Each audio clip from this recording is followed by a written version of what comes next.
Hi everyone. In today's episode, we're going to look at the question: do you really need expressive writing software to succeed? The real story.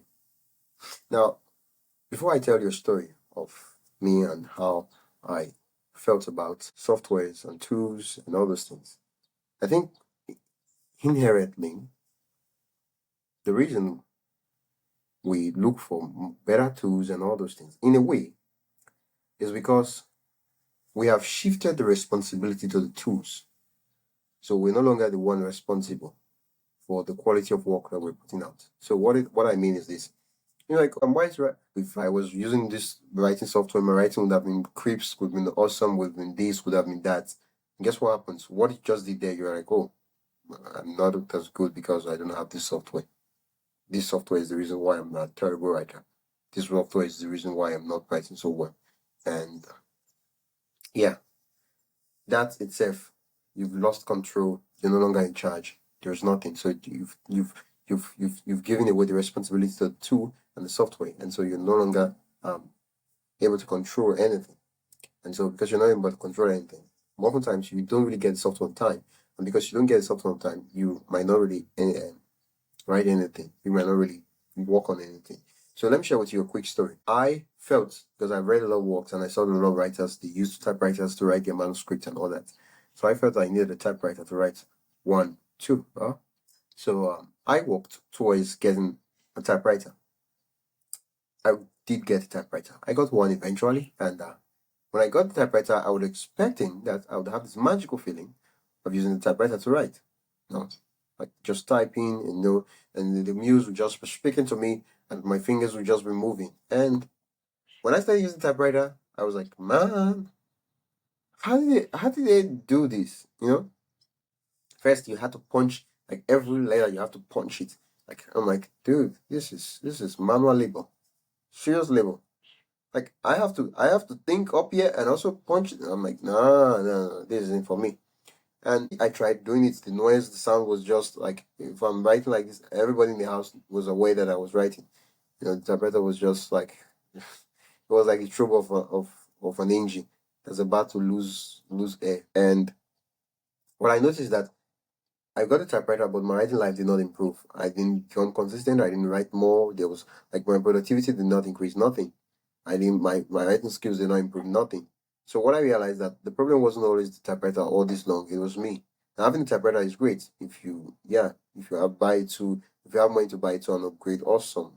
But the reason you don't write shouldn't be because of the tools you don't have. Like writing is something that is one of those skills, one of those hobby, one of those professions where the cost of getting started is absolutely low, right? In order to get started, you need paper and you need pen. Now, I would assume that the place you are in, paper is not a golden commodity, right? It's something that you can easily access and get. Sometimes you can even recycle other people's paper and use it to write too, right? That's the minimum you need to get started as a writer. And compared to other professions, compared to other fields where you need to like spend a lot of money, like there's no way you can do anything. You have to spend a lot of money to do those things. Like you need those like how do I explain this now? Imagine if you wanted to be a space shuttle rocket like astronaut or a space shuttle rocket scientist. You'd have to create space shuttles like and that stuff costs money. And like of course you're gonna do model and stuff. Even the model will cost money too. So either way you spend money, it's just like you spend lesser money of the stuff, but money will be going a lot of money will go in. And these are things you're not even sure will work yet, but you just do until you in your eye you watch the thing blow up in space. And you're like, wow, that's the $40,000 just gone, right? But with writing, you don't need that much cost. Like you can get started with your pen and paper. If you have a laptop, you can get started. Like there's simple softwares that get the job done. The first thing is that do not put off writing itself because you do not have a quote unquote the best software. The truth is that if you do not use what you have now, the chances that you're going to use the magical software is really, really low, like terribly low. Because imagine if let's say what you are using now is a paper and a Bible. The ink is probably hard. You have to long press it to write, and you're still writing every day. You write and craft stories and tell poems and all those things, and eventually you're able to get a computer where you can type, you can edit, and you can work on these words faster, and your typing speed is so fast that you're writing so fast. You'll be able to use the computer. Like, do you know how many persons have like very good computer yet they're not good writers? They don't even write. They don't even have time for those stuff yet. And then you have people who don't even have access to any of those stuff, any of the softwares, or they don't even have access to a smart device, let alone softwares or any of those things. Like, you need to have a smart device before we talk about softwares. Like, they're still using manual paper and biro. Even if they have like their goal is to have a typewriter. That's like, wow, if I have a typewriter, that would be awesome. That would be wonderful, right? And then paper and all those things. But if you cannot use what you have, you need to ask yourself this question. And this question I keep asking myself is like, if you cannot use what you have right now to do what you can, what are the chances that you're going to use that magical tool to, quote unquote, change your life? Right? So the question I keep asking myself, like, oh, if I have this tool, I'll be able to do this, I'll be able to add research, cross on this, cross this, cross this. And I'm like, the things you have now, what can you do with it? And like, oh yeah, this I can do this with it. Do those stuff. When you have those other tools, you will do those stuff. But the ones you can do now with these tools, do it. And stop whining about now you don't have so much tools and all that. Okay? Because with the typewriter, like the typewriter I still got into, I've not really used it to write anything fancy that say, okay, this is the story or this is stuff that I wrote. Right? Okay. So let's look at why this DM principle is misleading. The first thing is that many successful writers use simple tools, right? So let's not because notice that it's an excuse, because what you're saying is that the reason why I'm not successful, the reason why I'm not a better writer is because of this tool, and then there's this quote that bad workmen, they blame their tools, right? Now, of course, I'm not going to say that tools are important, but oftentimes when a workman is not really good, they complain and blame their tools. Their tools is not this, their tool is not that, their tool is not. That's why they're not doing this. That's why they're not doing that. And that shows a lot about you rather than the tool. Of course, I'm not going to say that tool is not. But writing is not as complicated. It's not something that needs a lot of machinery and tools and everything.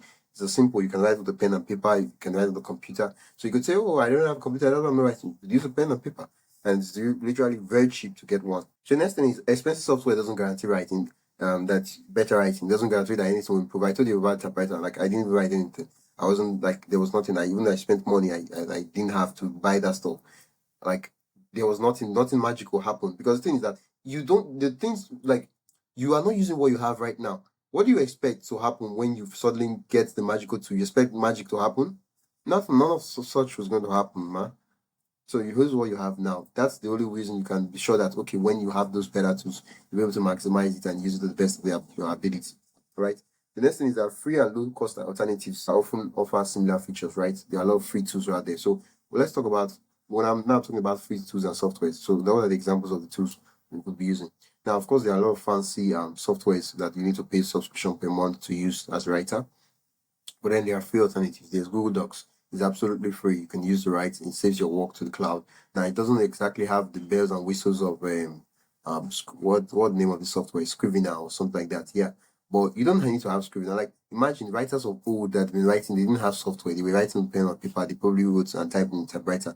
You get, so I don't really think, like, when you have the money and all that stuff, you get to use it. But think of it this way: if you don't even write in the first place, what is the use of the software? Because at the end of the day, the software will be there. You just pay for the software. You're not going to use it because, yeah. So learn how to use what you have now. The thing is, instead of saying that I don't have this, that's why I cannot do this, we need to reframe our mind to start thinking that, okay, how can I do this thing I want to do with what I have, right? It gets us to start being creative and all that, and stop giving excuse for not doing the work itself, right? So what are the practical advice of things we could do? First is we want to start with free tools and upgrade only when necessary. Like, only when necessary. So don't upgrade because you have money. Because all of sometimes there's this impulse buy, like this feeling that we have when we pay for software, we pay for all these things. We feel that we've suddenly made it. Like, we feel the feeling, there's this dopamine feeling of the results we intend to get when we buy the software itself. What do I mean? Like, if you were to buy software for writing a book, you see that, oh, you've written a book already, whereas you've not written a book yet. But upgrade only when necessary. Yeah, so there are a lot of free tools that are good enough to get the job done. And yeah, you only upgrade one. So the reason why you should probably upgrade is that, oh, this thing is going to save me more time. It's going to help me organize my stuff. Yeah. and a lot of other reasons. But don't just buy stuff because you want to buy. And of course, yeah, yeah. So next thing is focus on software features that align with your specific needs, right? Um, sometimes there are some softwares that don't have all the features, but they have the minimum features for you to get the job done, right? And that's what you need in most cases. Um, Consider open source alternatives to expensive programs. For most of all the softwares you've seen online, they're open source alternatives, so which you can use for free. Um, and then you can also use trials to test expensive software before committing, right? So you can test the softwares and see if it's right for you, if it's something you should be spending your money on, or if it's just an absolute nonsense. I'm not saying that the software is not good, but sometimes it doesn't fit you. Like when the software comes into your life, it doesn't really, it's not really your thing. And you won't really know because they will paint that the tool is awesome, the tool is great, which in most cases it is, but when it comes to you, like subjectively, it's not the thing, it's not the right software for you. You won't know that except you test and try those tools. Now, if you're saying softwares and all these things because um, um I'm assuming that you're writing with a smartphone, laptop, and all those things, right? But you could also be writing with your pen and paper. You could also be writing with typewriter and stuff like that. But don't blame your tools. Don't do that. Now, of course, sometimes you might have really terrible tools, but don't blame your tools. Don't blame your tools. It shows how bad of a master you are when you blame your tools. Yeah, don't. Okay, as George R. Martin, the writer of A Song of Ice and Fire, famously revealed, he writes using WordStar 4.0 on a DOS computer. Huh. I don't even know what that software is. Like, it's so old, I don't even know what that is. So, but he writes and people love his work, and that's it, he gets the job done.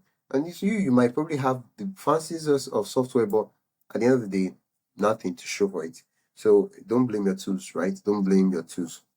Okay, so the listener challenge I have for you today is your writing challenge for today is to write using a different tool. Write a short piece using a tool you don't normally use. Pen and paper if you usually type, and try to type if you usually use pen and paper. Now, of course, you just depend on the scenario.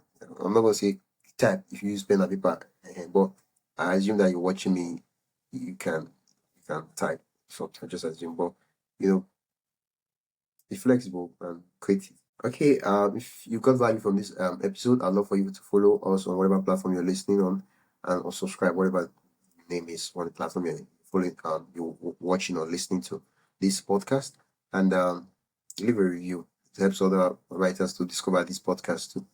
And if you'd like to follow along my journey, you can join the newsletter by going to buildwriting.com/newsletter.